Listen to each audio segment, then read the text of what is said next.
Hello and welcome to ProLab Studios here in Los Angeles. My name is Michael Gallion. I'm the Vice President of Business Development here at Bird Barrier. And today we have a fun podcast for you, a presentation on what not to do in bird control by seeing some great examples of my all-time favorite fails. Photos that have come into me when a customer calls and said, hey, there's a problem, things aren't working, and then I see photos. And believe me, some of these are going to make you chuckle. Some of them are going to make you wonder about this whole business in the first place. But a lot of wealth of information contained. So I don't want this just be, making fun of people for not understanding the science behind this. But also we want to learn from these lessons. When we go in, we have any type of failure in bird control, there are two questions you should ask. First of all, what did you do right? Did you get any part of the idea right? And then the second thing is not what did you do wrong, but from what you've learned, what will you do differently next time? So, I'll try to use that to contextualize each of these photos and make them as useful as you can. The first photo that you're going to see, you're going to recognize if you've gone through Bird Barrier certification, because this is one of my favorites that I've used for teaching. A plastic owl came into play first in this scene. Birds were nesting under the AC unit. A plastic owl is placed above. Within a few hours, the resident birds that were living there were probably in a state of panic. However, one of the most common mistakes of bird control, besides putting spikes where birds are nesting, is using a plastic owl and not understanding that you're supposed to move it around in order for it to look alive. So soon after the owl was installed, the birds caught on, the resident birds caught on, and they became immune to it. They recognized there was no fear of the plastic owl. Eventually, other blunders were carried out, including the final one at the bottom. You see here there are bird spikes. The idea they had was right. The idea was they needed to exclude access, but somehow they thought bird spikes would be best for that. That's not what bird spikes are for. Bird spikes will keep birds from perching and landing on surfaces due to an unstable surface. What is intended for this bottom is an exclusion material, the PVC mesh that we sell as a perfect solution for that. So there's example number one for you. The next one here I'm going to show you is an apartment building in New York City. Now, classic problem. You see these little shelves that house the AC units. There's little overhead protection above these, and they wanted to use optical gel to solve the problem rather than spikes, which in the end worked out just fine. But once they ordered the disc, they didn't follow any instructions. They placed one or two discs on each one of these. Now imagine this, they went all the way up and down with their lift, wasting hours and hours of time by just completely ignoring the recommendation, the instructions, and everything that we had taught. But it's not just that. Sometimes the instructions get handed off to another person. That person then hands it off to another person. And by the time, the end user is trying to use the product, they have no clue what they're doing. A classic example of not using optical gel properly.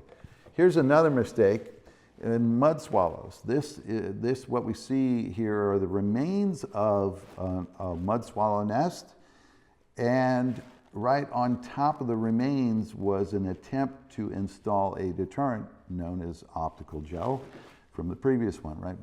Multi-sensory deterrent will work very well. So the right idea was that optical gel could be used. But the complete failure here is not understanding how much pull that pheromone imprint and the smells of the previous nest play into the reclaiming capability of mud swallows.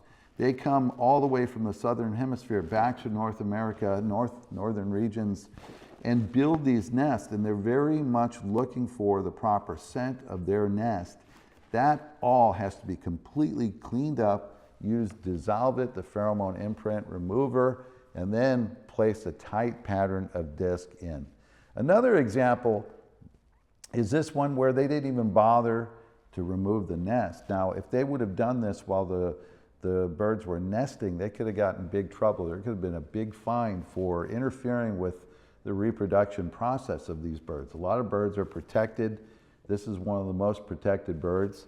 Here's another example where not optical gel, but after the birds left for the season, they netted off the area to remove access, but without doing any cleanup whatsoever. So this one is a double failure, a double example of failure where they didn't clean up properly. The other part of mud swallows, the understanding is not understanding that we want to push them out of the shadows.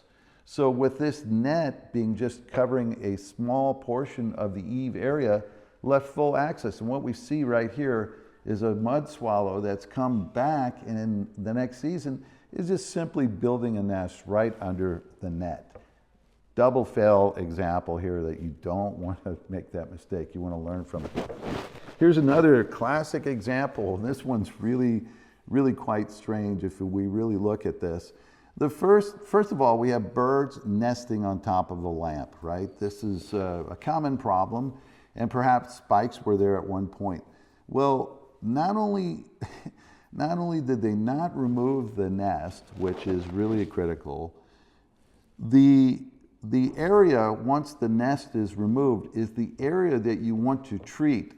Optical gel belongs where the birds place their feet and on that surface where they land in order to build the nest.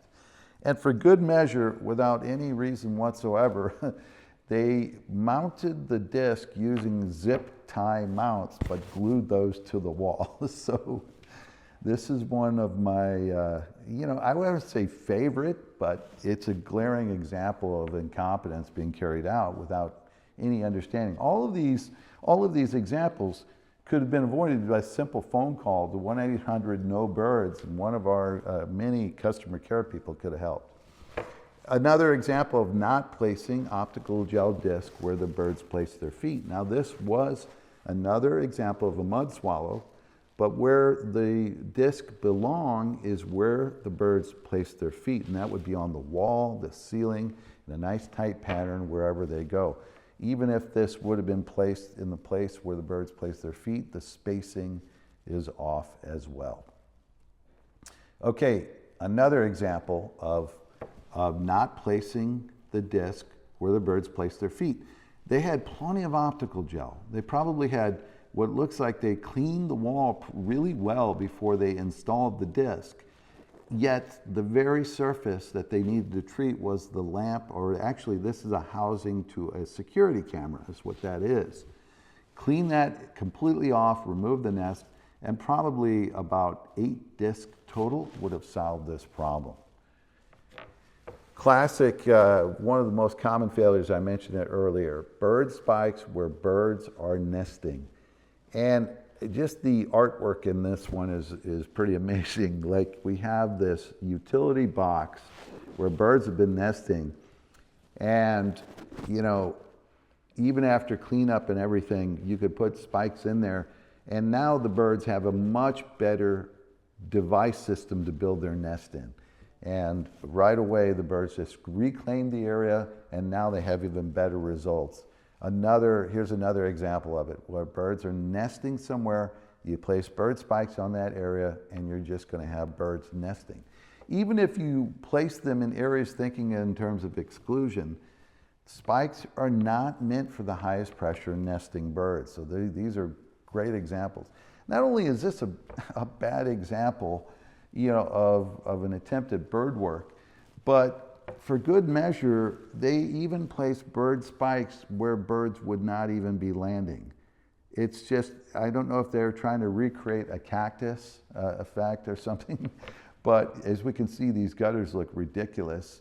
And, not to say that this was a professional, this could have been a homeowner that did this, but I just chuckle at some of these, how bad they are.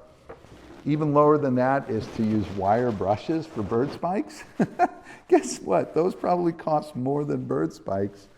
And because the spindles or the spines of the brush are so close together, they don't provide unstable footing. So a bird actually began to land on top of this. Not really understanding the science, but I just found this to be pretty funny. On the wildlife and social media sites in pest control, you're going to see a lot of criticism of using foams in varying degrees. And theoretically, there are a couple experts on the loose that just put foam in everything. So there are so many things wrong with this picture. First of all, we've got a national, very well-known brand, and the brand in the subway sign is very, it's a very well-known brand. There are more Subway stores than any other restaurant in the country, and you want to solve birds nesting, but you want to do it in a way that does not take away from the signage in any way. Just blocking it in with foam in the cavities is just a really ridiculous idea. And again, this could have been the store manager for all we know, but a glaring example of improper bird work. What's wrong with this picture? We've got a place where birds have been really creating a lot of problems, and so the technicians show up and they're right at work installing bird spikes. Now, birds were not nesting in the area, but the whole point of bird work is cleanup. You can't just install deterrents on top of bird droppings. This is unsafe for the technicians to even be around. This whole area should have been cleaned properly, treated properly, get rid of all that pheromone imprint before you do any type of install. One of the lowest points in bird control you'll ever see is when somebody decides not to move a plastic owl around, and eventually the birds start to land on it, so bird spikes on top of the owl. The punk owl, one of my all-time favorite fails you could ever see in bird control. How about cardboard? Instead of a good durable material in order to build bird slide, they want to save some money and cut out some cardboard from the boxes that the produce arrived in and create your own bird slide. Now, to their credit, that's a pretty steep angle. They did some good construction there at WH, but not going to hold up at all. Moisture eventually will break that down. Bird imprint, right? The bird pheromone was probably not cleaned up. It would take only a matter of hours for reclaiming. If there were nesting on top of that AC unit, they could tear into this pretty easily. How about this? Maybe you cleaned up bird droppings as best you could, but there was this old, ridiculous hot foot gel residue left behind. There's nothing that will permanently glue in the pheromone imprint for reclaiming than any type of bird gel that comes in a caulk disc. And to just simply place optical gel disc right on top of that is not going to solve anything, as we can see. You have to clean all that area. They had the right idea, knowing that optical gel certainly could work on a scene like this, and the customer was fed up with the bird problem. Bird Barrier sells a cleaning solution that will remove this hot foot. That cleaning solution would dissolve everything up there. It's not dissolve it. We definitely would want to use dissolve it and bleach treatment afterwards. Then we would have gotten rid of the pheromone imprint, and then we could actually put together an install of optical gel and do a great job.